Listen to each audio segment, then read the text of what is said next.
మామూలు అహంభావమే కాదు, మామూలుగానే అహంకారి, అందులో సైకో. ఇంకా మీరు ఆలోచించుకోవచ్చు, మామూలుగా కోతి కళ్ళు తాగింది, ముళ్ళు కొట్టింది, ఇంకా ఆ కోతి కథ మనం చెప్పలేం. అదే మరి ఈ అహంకారికి అధికారం వచ్చింది, డబ్బులు వచ్చాయి, పోలీసులు వచ్చారు. ఇంకా ఆయన చేసే పనులైతే నా జీవితంలో ఎప్పుడు చూడలా. కడాన పోలీసుని జీతాలు కూడా ఇవ్వడం లేదు సరిగా. ఏం తమ్ముడు, ఇక్కడ పోలీసులు ఉన్నారు, మీకు ప్రావిడెంట్ ఫండ్ వస్తా ఉందా అని అడుగుతున్నా, మీ టీఏలు మీకు వస్తున్నాయని అడుగుతున్నా, మీ డిఏలు మీకు వస్తున్నాయని అడుగుతున్నా. మళ్ళీ మీ జీతాలు పిఆర్సీ రావాలంటే మేమే రావాలి, మళ్ళా కూటమి వస్తేనే ఉద్యోగస్తుల భవిష్యత్ అని చెప్పి నేను మీకు తెలియజేస్తున్నా. భయపెట్టాడు, భయభ్రాంతులు చేశాడు, ఉద్యోగులందరినీ భయకంపితులు చేశాడు. ఇలాంటి దుర్మార్గుడి చేతల్లో 6 లక్షల మంది ఉద్యోగులు పిఆర్సీ కూడా తీసుకోలేకపోయారు. నేను ఒకటే మీ అందరినీ కోరుతున్నా, భవిష్యత్తులో మీరు ఏమాత్రం ఏమారితే మీకు రివర్స్ పిఆర్సీ వస్తుంది. మీ జీతాలు పెంచడానికి కాదు పిఆర్సీ, వచ్చే జీతాల నుంచి ఏ విధంగా తగ్గించాలో ఆలోచించే దుర్మార్గుడు ఈ అహంకారి సైకో జగన్మోహన్ రెడ్డి. నేను ఒకే ఒక విషయం మీ అందరికీ, నార్త్ కొరియాలో కిమ్ ఉన్నాడు, ఆయన సోదరుడు ఈ యొక్క జిమ్ జగన్మోహన్ రెడ్డి. ఎందుకు ఈ మాట అంటున్నానంటే, ఎవరు నవ్వినా సహించలేడు, ఎవరి దగ్గర డబ్బులున్నా ఓర్చుకోలేడు, అందరూ ఏడుస్తూనే ఉండాలి, ఆయన ఒక్కడే ఆనందంగా ఉండాలి. అందరినీ బాధ పెట్టడం, అందరినీ భయభ్రాంతులు చేయడం, అందరినీ వేధించడం, అందరినీ దోచుకోవడం ఈ జగన్మోహన్ రెడ్డి నైజం అని చెప్పి కూడా నేను మీకు తెలియజేస్తున్నా. అందుకే నేను మిమ్మల్ని అందరినీ కోరుతున్నా, ఈ పోరాటం మా కోసరం కాదు, ఈ రాష్ట్రం కోసరం. మా కర్తవ్యం మేము చేశాం. మంచి ఎండలు కూడా లెక్క పెట్టుకోకుండా పవన్ కళ్యాణ్ గారు తిరుగుతున్నారు, నేను తిరుగుతున్నా, నాయకులు తిరుగుతున్నాం. ఇప్పుడు మాకు కావాల్సింది మీ సహకారం. సహకరిస్తామని మీరందరూ కూడా ఒక సంకల్పం చేయాల్సిన అవసరం ఉంది. ఇక్కడ మేము పెట్టిన అభ్యర్థులు కూడా మీరు చూస్తే, అశోక్ గారి కుమార్తె పోయినసారి కూడా కంటెస్ట్ చేశారు, అదితి విజయలక్ష్మి,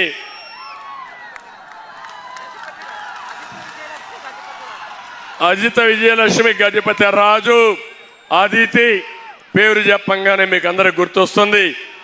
పోయినసారి ఓడిపోయారు. ఇప్పుడు నేను అడుగుతున్నా, ఎప్పుడూ రానంత మెజారిటీతో ఆవిడని గెలిపించమని మిమ్మల్ని అందరినీ కోరుతున్నా.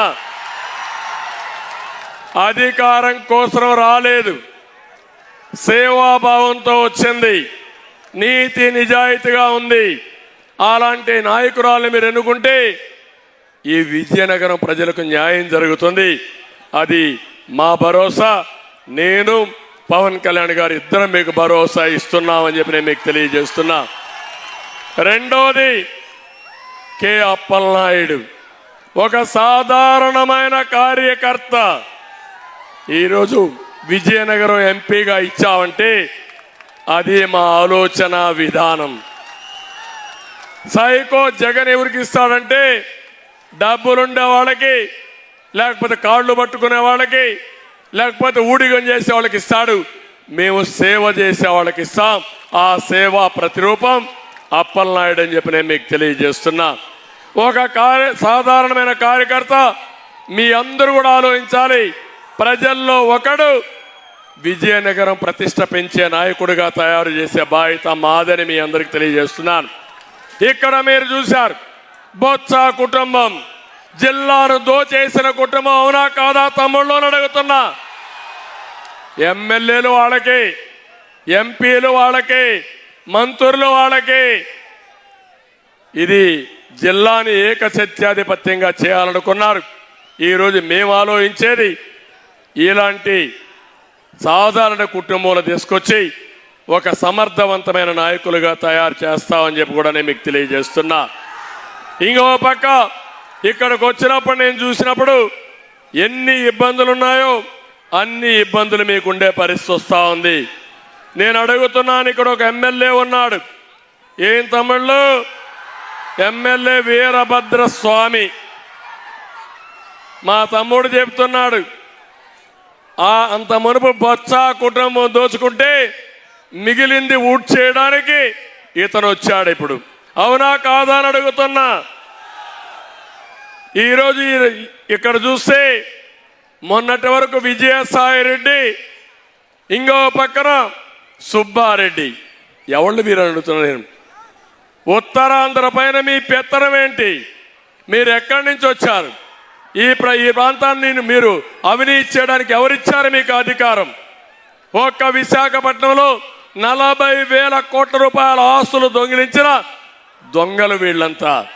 అందుకే నేను మిమ్మల్ని అడుగుతున్నా, నేను ఎప్పుడిచ్చినా అశోక్ గారిని కేంద్రంలో మంత్రి చేశావంటే ఈ ప్రాంతానికి ఇచ్చిన గౌరవం.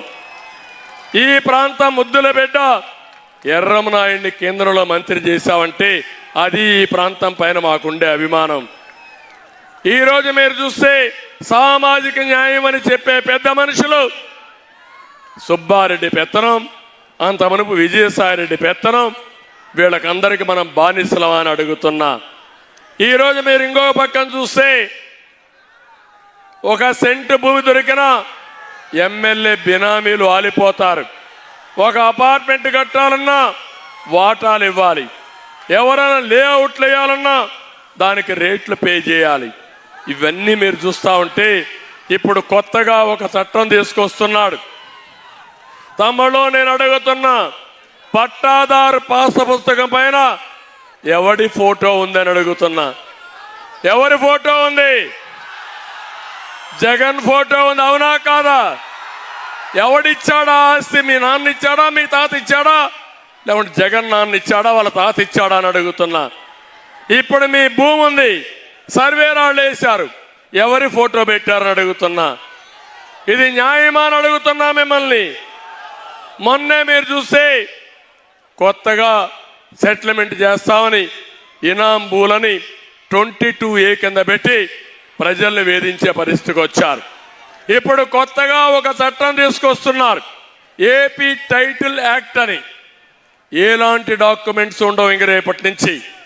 మీ భూమి పేరుతో పట్టాదారు పాస్ పుస్తకం ఉండదు, 10-1 ఉండదు, అడంగల్ ఉండదు, ఒకే రికార్డు ఆన్లైన్లో ఉంటుంది. దానికి జగన్మోహన్ రెడ్డి దగ్గర ఉంటుంది. ఆయన మార్చేస్తే మీ బ్రతుకు గోవింద, మీ జీవితం ఆగం అయిపోతుందని చెప్పి కూడా నేను మీకు తెలియజేస్తున్నా. ఎప్పుడు కూడా టెక్నాలజీ మంచి వాళ్ళ చేతుల్లో ఉంటే అది జాతికి ఉపయోగపడుతుంది, బ్రహ్మాండంగా ముందుకు పోతాం. దుర్మార్గుల చేతుల్లో టెక్నాలజీ ఉంటే మన జీవితాలు నాశనం అయిపోతాయి. అదే జరుగుతూ ఉందని చెప్పి నేను మీకు తెలియజేస్తున్నా. అందుకని ఈరోజు ఇవన్నీ చూసిన తర్వాత ఇక్కడ ఒకటే మిమ్మల్ని అందరినీ కోరుతున్నాను. కొన్ని డెవలప్మెంట్స్ అడిగారు. ఈరోజు మన్సస్ ట్రస్ట్ నుంచి నడిచే మహారాజా కాలేజీని ప్రైవేట్ పరం చేయాలనుకుంటున్నారు. చేయనీయకుండా కాపాడే బాధ్యత మాది. ట్రస్ట్ కింద ఇది ఉంటుంది. ఇంకొక పక్కన మహారాజా ఆసుపత్రి పేరు కూడా మార్చేశాడు. అంటే ఎంత కసి ఉందో, ఎంత అక్కసు ఉందో మీరు అర్థం చేసుకోండి. మళ్ళీ ప్రభుత్వం వస్తానే ఆ మహారాజా ఆసుపత్రి పేరు మళ్ళీ పెడతామని మీ అందరికీ హామీ ఇస్తున్నా. ఇంకో పక్క ఒకటే హెచ్చరిస్తున్నా, పేరు మార్చావు కానీ ప్రజల గుండెల్లో అశోక్ గారి కుటుంబాన్ని చెరిపెయ్యలేవు, ఇది గుర్తుపెట్టుకోమని హెచ్చరిస్తున్నా. ప్రతి ఇంటికి నీటి సమస్య ఉంది, ఒకటే హామీ ఇస్తున్నాం. వస్తానే ప్రతి ఇంటికి కొళాయి ద్వారా రక్షిత మంచినీళ్ళు ఇచ్చే బాధ్యత మేము తీసుకుంటామని మీ అందరికీ హామీ ఇస్తున్నా. ఇది కాకుండా 4,000 టిట్కో ఇళ్ళు ఇచ్చాం, బ్రహ్మాండమైన ఇళ్ళు కట్టాం. దుర్మార్గుడు మీకు ఇల్లు ఇవ్వకుండా ఋషి కొండలో 500 కోట్ల రూపాయలతో ప్యాలెస్ కట్టుకున్నాడు. నేను ఒకటే హామీ ఇస్తున్నా మీ అందరికీ, వస్తానే టిట్కో ఇళ్ళు ఉచితంగా ఇస్తామని మీ అందరికీ హామీ ఇస్తున్నాను. అదే కాదు, పేదవాళ్ళందరికీ 2 సెంట్లు 3 సెంట్లు భూమి ఇంటి జాగా ఇచ్చే బాధ్యత మాది, ఇండ్లు కట్టించే బాధ్యత తీసుకుంటామని కూడా హామీ ఇస్తున్నా. ఇది కాకుండా పేదవాళ్ళందరికీ హామీ ఇస్తున్నా. పెన్షన్లు పెట్టింది తెలుగుదేశం ప్రభుత్వం, ఎన్టీఆర్ పెంచింది నేనే పెంచా, 200 నుంచి 2000. ఇప్పుడు మేము నిర్ణయించాం 3000 నుంచి 4000 రూపాయలు పింఛన్ ఇస్తాం. ఏప్రిల్ నుంచే ఇస్తాం, ఇంటి దగ్గరనే ఇస్తాం. ఇంకో పక్క 1 నెల తీసుకుపోతే 2వ నెలలో ఇస్తాం. మిమ్మల్ని పూర్తిగా ఆదుకుంటామని కూడా హామీ ఇస్తున్నా. వికలాంగులకు 4000 నుంచి 6000 చేస్తాం. ఇదే కాదు, చాలా మందికి అనుమానం ఉంది. జగన్మోహనుడు అడుగుతున్నాడు, ఎట్లిస్తారు మీరు అంటారు. ఎట్లిచ్చేదో చేసి చూపించిన పార్టీ తెలుగుదేశం. ఆ బ్రాండ్ తెలుగుదేశానికి ఇప్పుడు సహకారంతో పవర్ స్టార్ అధికారం ఇచ్చే విధంగా, శక్తినిచ్చే విధంగా ఆయన ఉన్నాడు. కేంద్రంలో నరేంద్ర మోడీ గారు కూడా 2047కి భారతదేశాన్ని ప్రపంచంలో నెంబర్ 1 దేశంగా తయారు చేయాలని, భారతీయుల్ని ప్రపంచంలో నెంబర్ 1గా తయారు చేయాలని, పేదరికం లేని దేశంగా చూడాలని నరేంద్ర మోడీ గారు ప్రణాళిక తయారు చేశారు. మా ఇద్దరు ఆశయం ఒకటే, దేశంలో ప్రపంచంలో తెలుగు జాతి నెంబర్ 1గా ఉండాలనేది మా ఆశయం. ఏం తమిళలో మీకు ఆమోదయోగ్యమని అడుగుతున్నాను. అందులో కూడా పేదరిక నిర్మూలనలో ఫస్ట్ స్టేట్ కింద జీరో పావర్టీ స్టేట్ని తయారు చేయాలనేది మా కోరిక. ఇది సాధిస్తాం. సంపద సృష్టించడం తెలిసిన పార్టీ తెలుగుదేశం పార్టీ. దానికి నమూనా హైదరాబాద్, దానికి నమూనా ఐటీ. మళ్ళీ హామీ ఇస్తున్నా, మేము 14 ఏళ్ళలో నేను ముఖ్యమంత్రికి ఎన్ని చేశానో నేను పవన్ కళ్యాణ్ గారు అనుకుని దానికి 4 రెట్లు ఎక్కువగా చేసి మీ రుణం తీర్చుకుంటామని మీ అందరికీ హామీ ఇస్తున్నా. ఇప్పుడు నేను ఒకటే మిమ్మల్ని అడుగుతున్నాను, మేము మా డ్యూటీ ఇక్కడ చేస్తాం. ఇక్కడ ముఖ్యమైన నాయకులు కొంతమంది ఉన్నారు. 2 క్యాండిడేట్లు ఉన్నారు. 3వది అశోక్ గజపతిరాజు గారు ఉన్నారు. 4వది బీజేపీ పార్టీ అధ్యక్షురాలు పెద్ది పావని గారు ఉన్నారు. జనసేన అధ్యక్షురాలు పాలవలస యాష్ అస్మిని గారు ఉన్నారు. వీళ్ళందరూ కూడా ఒకటే నేను మిమ్మల్ని కోరుతున్నాను. ఇక్కడ ఈరోజు నేను ఒకటే చెప్తున్నాను తమ్ముళ్ళు, నేను కావాలంటే ఏమైనా చేయగలుగుతాను. పవన్ కళ్యాణ్ గారు కావాలంటే ఒక సినిమా యాక్ట్ చేసే చాలు, ఇన్కమ్ ట్యాక్స్ కట్టి ఇంట్లో పడుకోవచ్చు హ్యాపీగా. కానీ జగన్మోహన్ రెడ్డి నెత్తిన రూపాయి పెట్టి ఏలవేస్తే, ఈ విజయనగరం కోటలో ఏలవేస్తే పైసా కూడా కొనరు. అవునా కాదా తమ్ముళ్ళు అడుగుతున్నా. నువ్వు భారం, మేము ఆస్తి. మీ నాన్న నిన్ను భరించలేక బెంగళూరుకి పంపించేశాడు. నీ తల్లి ఆంధ్రజ్యోతి ఆ రోజు రోసయ్య గారే చెప్పారు. ఆ తల్లి నన్ను అడిగింది, ఎంతైనా బిడ్డ కదా, ఎక్కడో బెంగళూరు పంపిస్తాడు, హైదరాబాద్కే రావద్దంటాడు, ఎట్లయ్యా అని అడిగింది. అంటే హైదరాబాద్కు వస్తే ఆనాడు ముఖ్యమంత్రిగా ఉన్న రాజశేఖర్ రెడ్డి ఉద్యోగం పోతుందని నిన్ను పంపించేసే పరిస్థితికి వచ్చాడు. నేను అడుగుతున్నా, ఏం తమ్ముళ్ళు, తల్లికి అన్నం పెట్టిన వాళ్ళు ఈ ఆడబిడ్డలు ఆదుకుంటారా తల్లి అని అడుగుతున్నా. చూసావా తల్లి అని అడుగుతున్నా. ఎన్నికల ముందు తల్లిని వాడుకున్నాడా లేదా అని అడుగుతున్నా. పార్టీలో అధ్యక్షురాలు పదవి ఇచ్చాడా లేదా అని అడుగుతున్నా. పెద్ద కుర్చీ వేసాడా లేదని అడుగుతున్నా. తల్లికి కుర్చీ వేస్తే ఇష్టం లేని వ్యక్తి ఏం తమ్ముళ్ళు నీ మీద నా మీద అభిమానం ఉంటుందా? నేను అడుగుతున్నా. రెండో విషయం, చెల్లికి వాటా ఇవ్వాలనా లేదా అని అడుగుతున్నా మిమ్మల్ని. ఇది ఆయన ఇష్టం కాదు, ఎన్టీ రామారావు గారు ఇచ్చినటువంటి ఆస్తిలో సమాన హక్కు ఇచ్చావా సైకో జగన్ అని అడుగుతున్నా. ఒక మామూలు కుటుంబం చెల్లికి పెళ్లి చేస్తారు, అక్కకు పెళ్లి చేస్తారు, అంతవరకు వాయిదా వేసుకుంటాడు. ఎందుకంటే అది బాధ్యత. ఆ బాధ్యతతో ప్రవర్తించే సాంప్రదాయం మంది భారతీయులది. నువ్వు మీ చెల్లికి అప్పిస్తావా అంటే అప్పు రాసి పెట్టుకుని చెల్లిని కూడా బ్లాక్మెయిల్ చేయాలనుకున్న వ్యక్తి జగన్మోహన్ రెడ్డి. ఆ సైకో బ్యాచ్ ఎంత ప్రమాదం అంటే నన్ను పవన్ కళ్యాణ్ తిట్టాడు, మా ఆడవాళ్ళని బెదిరించాడు, తిట్టాడు. కడాన చెల్లె పుట్టుకనే ప్రశ్నించిన వ్యక్తి అంటే తల్లిని అపవాది చేసిన పార్టీ ఆ పార్టీ. ఏం తమ్ముళ్ళు అర్థమైందా మీకు? ఇంత ఘోరంగా ఉండేవాడు ఎవడైనా ఉంటాడా ఈ దేశంలో అడుగుతున్నా మిమ్మల్ని? ఎప్పుడన్నా చూశారా అని అడుగుతున్నా మిమ్మల్ని? ఇంత నీచుని చూశారని అడుగుతున్నా. ఈరోజు అంటున్నాడు మమ్మల్ని మీరేం చేశారంటున్నాడు, మీ బ్రాండ్ ఏంటంటున్నాడు. నేను చెప్తున్నా సిబిఎన్ బ్రాండు ఈరోజు హైదరాబాద్ మొత్తం ఒక హైటెక్ సిటీ.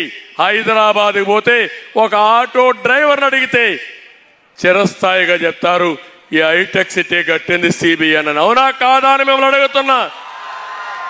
ఒక ఔటర్ రింగ్ రోడ్డుకి ఎక్కితే నా పేరు చెప్తారు, అవునా కాదా అని మిమ్మల్ని అడుగుతున్నా. ఒక ఎయిర్పోర్ట్కి పోతే నేను గుర్తొస్తాను, అవునా కాదా అని అడుగుతున్నా. ఒక పిల్లలకు ఉద్యోగాలు వచ్చిన దాంట్లో డిఎస్సీలు పెట్టిన దాంట్లో తెలుగుదేశం పార్టీ గుర్తొస్తుందా లేదా తమ్ముడు అని అడుగుతున్నా. ఇప్పుడుండే టీచర్లు 75% ఉద్యోగాలు తెలుగుదేశం పార్టీ హయాంలో ఇచ్చాం. ఇది యథార్థం అని చెప్పి కూడా నేను మీకు తెలియజేస్తున్నా. ఇదే కాదు, కియా మోటార్ ఎవరి పీరియడ్లో వచ్చి తమ్ముళ్ళు అని అడుగుతున్నా మిమ్మల్ని. అది నా బ్రాండు. నీ బ్రాండు గంజాయి తీసుకురావడం నీ బ్రాండు, డ్రగ్స్ తీసుకురావడం నీ బ్రాండు. సిగ్గు లేకుండా మళ్ళీ మాట్లాడుతున్నావు. ఈ రాష్ట్రానికి ఎవరు చేయనంత నష్టం చేసిన దుర్మార్గుడు ఈ జగన్మోహన్ రెడ్డి. అవునా కాదా తమ్ముళ్ళు అని అడుగుతున్నా. బాధ్యత ఉందా ఈ వ్యక్తికి అని అడుగుతున్నానే మిమ్మల్ని. ఇలాంటి వ్యక్తి రాజకీయాలకు అర్హుడా అని మిమ్మల్ని అడుగుతున్నా. క్షమిస్తారా అని మిమ్మల్ని అడుగుతున్నా. ఇంకా ఈరోజు మాట్లాడుతూ నేను ఆ రోజు నిరుద్యోగ భృతి ఇస్తే ఇవ్వలేదని మాట్లాడతాడు. 99% హామీలన్నీ నెరవేర్చానంటాడు. నేను అడుగుతున్న హామీలు నెరవేర్చా అన్నావు. నేను మచ్చుకు 4-5 విషయాలు చెప్తాను. సిపిఎస్ రద్దు చేస్తా అన్నాడా లేదా తమ్ముళ్ళు? వారంలో చేస్తా అన్నాడా లేదా తమ్ముళ్ళు? సిపిఎస్ రద్దు చేశాడా అని మిమ్మల్ని అడుగుతున్నా. రద్దు చేస్తాడు నమ్మకం ఉందా అని మిమ్మల్ని అడుగుతున్నా. మద్యపాన నిషేధం చేస్తేనే ఓటు అడుగుతానని చెప్పావా లేదా అని అడుగుతున్నా. చేసావా అని అడుగుతున్నా. మద్యపానాన్ని తాకట్టు పెట్టి అప్పు తీసుకొచ్చిన వ్యక్తి సిగ్గు లేకుండా 90% చేశానంటావా? ఇంకో పక్క కరెంటు ఛార్జీలు పెంచనని చెప్పాడా లేదా? పెంచాడా లేదా? అంటే బాధుడే బాధుడు. ఆ రోజు ఇదే మాట మాట్లాడాడు. బాధుడే బాధుడు, నేను వస్తే అన్ని సరిచేస్తానని. నువ్వు వచ్చినాకేమైంది? మోసపోయిన వాళ్ళకి గుద్దుడే గుద్దుడు, బాధుడే బాధుడు. చితికిపోయారు, బక్క చిక్కిపోయారు. నిలదొక్కునే పరిస్థితి లేకుండా పోయింది ఈ రాష్ట్రంలో. పేదవాడి జీవితాన్ని చూస్తే కళ్ళ నీళ్ళు వస్తున్నాయి. నేను అడుగుతున్న ఏంటి వాళ్ళ జీవితం? పేదవాడు పేదవాడిగానే పుట్టి పేదవాడిగానే పెరిగి పేదవాడిగానే చనిపోవాలా అని అడుగుతున్నా మిమ్మల్ని. అంటే మాయ మాటలు చెప్పి 10 రూపాయలు ఇస్తావు, 100 రూపాయలు దోచుకుంటావు, నీ సొంతానికి 1000 రూపాయలు దోచేస్తావు. ఇది ఎక్కడ రాజ్యం అని అడుగుతున్నా. ఇది రాజ్యమా అని అడుగుతున్నా మిమ్మల్ని. అడిగేవాళ్ళు లేడు కాబట్టి అడిగితే మీకు భయం. ఎందుకంటే మీ మీద కేసులు పెడతారు. శుక్రవారం అయితే పోలీసులు గోడ దూకి మీ ఇంట్లోకి వస్తారు. విశాఖపట్నంలో చూశారు, ప్రొక్కలేని పెట్టుకొని వస్తారు. అంటే మనం కట్టిన ఆస్తుల్ని విధ్వంసం చేసే దుర్మార్గుడు ఈ జగన్మోహన్ రెడ్డి అని చెప్పి నేను మీకు తెలియజేస్తున్నా. నిన్న ఒక అమ్మాయి గజపతి నగరంలో బాధపడుతున్న దగ్గరికి వచ్చింది. ఎమ్మెల్యే నా భూమి కబ్జా చేశాడు, పోలీసుల దగ్గరికి పోయాను, ఎవరూ పట్టించుకోవడం లేదు, నా భర్త హాస్పిటల్లో అడ్మిట్ అయిపోయాడు, ఆయన చావు బతుకుల్లో ఉన్నాడు, కాపాడండి సార్ అని ఏడుస్తే నిస్సహాయ స్థితిలో ఉన్నా.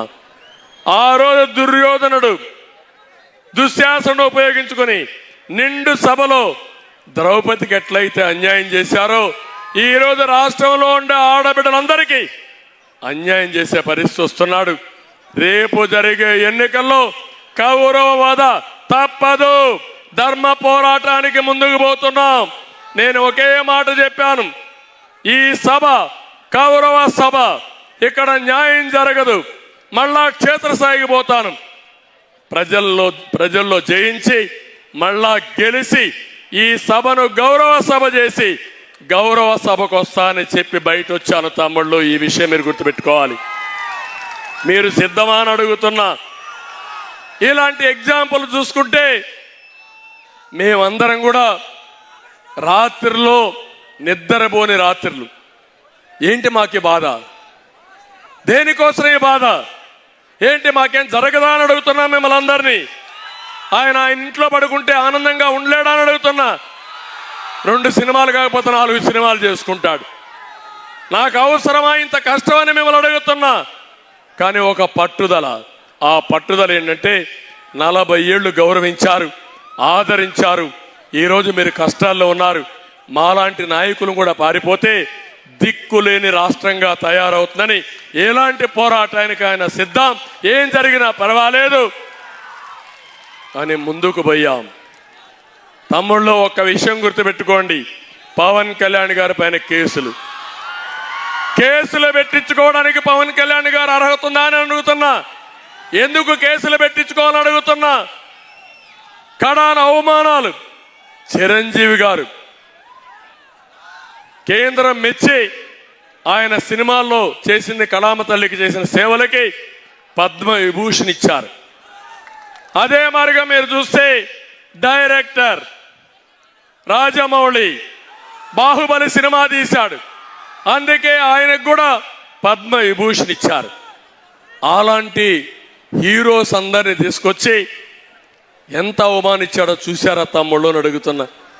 ఇది న్యాయమా అని అడుగుతున్నా. అంటే ఏంటి ఉద్దేశం?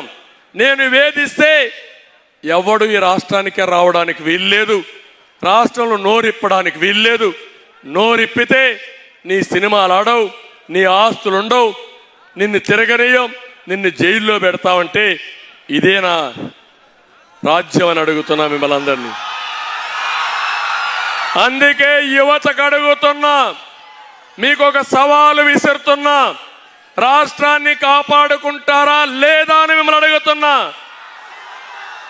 ఒక విధ్వంసకారుడి నుంచి రాష్ట్రాన్ని కాపాడడం మా 2-3 బాధ్యత, 3 పార్టీల బాధ్యత అని అడుగుతున్నా. ఇంటికొకరు తయారు కావాలి. రేపు ఎన్నికల్లో 5,000 ఇస్తాడు, 10,000 ఇస్తాడు. మళ్ళా మీ దగ్గర నుంచి 1,00,000 కాదు, మొత్తం మీ ఆస్తులని కొట్టేస్తాడు. అందుకే డబ్బుల వ్యామోహాలకు పోవద్దండి. క్వార్టర్ బాటలు ఇస్తే ఆ బాటలకు ఇది కావద్దండి. నిన్న మొన్న మీటింగులు చూసాం, 24 రోజులు చేశాడు. 24 రోజుల్లో బిర్యానీ పాకెట్టు, కూలి డబ్బులు ఒక 500, తర్వాత ఒక క్వార్టర్ బాటిల్ ఇస్తే వచ్చిన వాళ్ళు బస్సులో కూర్చొని పేకాట ఆడుకున్నారు. కానీ మీటింగ్లు కూడా బాగానే పరిస్థితి. ఇప్పుడు మేము ఇక్కడ మీటింగ్ పెట్టాం, మేము మాట్లాడుతున్నాం. ఒక్కరు కూడా కథల లేదంటే అది మీకుండే పార్టీల పైన విశ్వాసం, అవునా కాదా? అందుకే నేను చెప్తున్నా, ఈరోజు మీరందరూ కూడా గుర్తుపెట్టుకోవాల్సింది 3 పార్టీల నాయకులు, కార్యకర్తలు గెలిపే ధ్యేయంగా ముందుకు పోవాలి. నా మీద అభిమానం ఉండే కార్యకర్తలు అన్ని నియోజకవర్గాల్లో మిత్రపక్షాలను గెలిపించాలి. బీజేపీ గెలిచి పోటీ చేస్తే అక్కడ వాళ్ళని గెలిపించాలి. పక్కన నెల్లిమరలో జనసేన పోటీ చేస్తే వారిని గెలిపించాలి. అదే మరి పవన్ కళ్యాణ్ గారి పైన అభిమానం ఉండే మీరందరూ, ఉత్సాహంగా ఉండే యువత ఇక్కడ అదితిని గెలిపించాలి, ఇక్కడ సైకిల్ గుర్తుని గెలిపించాలి. ఇంకా ఆలోచించడానికి సమయం లేదు, యాక్షన్లో దిగాలి. గెలిపే ధ్యేయంగా పనిచేయాలి. మళ్ళీ మన భవిష్యత్తు బాగుండాలంటే, గౌరవంగా బ్రతకాలంటే, ఆత్మ గౌరవంతో ముందుకు పోవాలంటే వైఎస్ఆర్ కాంగ్రెస్ పార్టీని చిత్తుగా ఓడిస్తే తప్ప సాధ్యం కాదని చెప్పి మీకు తెలియజేస్తున్నా. బీజేపీ నాయకులను కోరుతున్నాను, కార్యకర్తలు కోరుతున్నాను, నరేంద్ర మోడీ గారి సంకల్పం ఏదుందో దాంతో కూడా మనందరం కలిసి దేశం అభివృద్ధి కావాలి, రాష్ట్రం అభివృద్ధి కావాలి, ఇక్కడ కూటమి గెలవాలి, ఎన్డీఏ గెలవాలి. ఇప్పుడు అనకాపల్లిలో ఎంపీ సీఎం రమేష్ పోటీ చేస్తున్నాడు. విజయనగరంలో మీరు చూస్తే ఇక్కడే హెచ్చర్లలో అక్కడ బీజేపీ అభ్యర్థి ఉన్నారు. ఎక్కడ బీజేపీ అభ్యర్థి ఉంటే అక్కడ 3 పార్టీలు బలపరచాలి. అదే మరిగా 175 సీట్లు ద్వేయంగా పనిచేయాలి. పార్లమెంట్లో 25 గెలవాలి. ఈ రోజు కూడా సిగ్గు కూడా లేకుండా 175కు 175 గెలుస్తానంటాడు, 25కు 25 గెలుస్తానంటాడు. అంటే మైండ్ గేమ్ ఆడుతున్నాడు దుర్మార్గుడు. అవునా కాదా? కనీసం సిగ్గు ఎగ్గుంటే ప్రజలు ఎవరు రాకుండా ఉంటే నేను గెలుస్తా అంటున్నాడు. అందుకే నేనన్నా why not Pulivendula, why not Pulivendula. ఇలాంటి దుర్మార్గుడిని ఇంటికి పంపించాలంటే ఇక్కడ అపీల్ చేస్తున్న విజయనగరం కోర్టులో నుంచి పులివెందల ప్రజానీకంలో మార్పు రావాలి. చిత్తుగా జగన్మోహన్ రెడ్డి ఓడించి తద్వారా ప్రపంచానికి ఒక మెసేజ్ ఇవ్వాల్సిన అవసరం ఉంది. అది కూడా అపీల్ చేస్తున్నా. మళ్ళీ నేను మాట్లాడతాం. అవసరమైతే పవన్ కళ్యాణ్ కూడా వెళ్తారు. మేము ఏం చేయాలో చేస్తాం. అల్టిమేట్గా విజయనగరం మీటింగ్ చూసిన తర్వాత నాకు ఒక నమ్మకం వచ్చింది. గెలుపు కూటమిది, అనుమానమే లేదు. అందుకే చెప్తున్నా, hello AP, bye bye Jagan. నేను చెప్పినా గట్టిగా చెప్పాలి. నేను హలో ఏపీ అంటే bye bye Jagan. Hello AP, hello AP, hello AP. Okay, హుషారుగా ఉన్నారు. 10 అయినా ఎక్కడ ఉత్సాహం తగ్గలేదు. గెలిపే లక్ష్యం. అవునా కాదా? ఓకే, శబాష్. Vizianagaram meeting others super hit. ఇంకా బాక్స్ ఆఫీస్ హిట్ కావాలి 13వ తారీఖున. ఇవన్నీ ట్రైలర్సే. అవునా కాదా? శబాష్. అందరికీ నమస్కారాలు. జై హింద్, జై తెలుగుదేశం, జై జనసేన, జై బీజేపీ. అందరికీ నమస్కారాలు.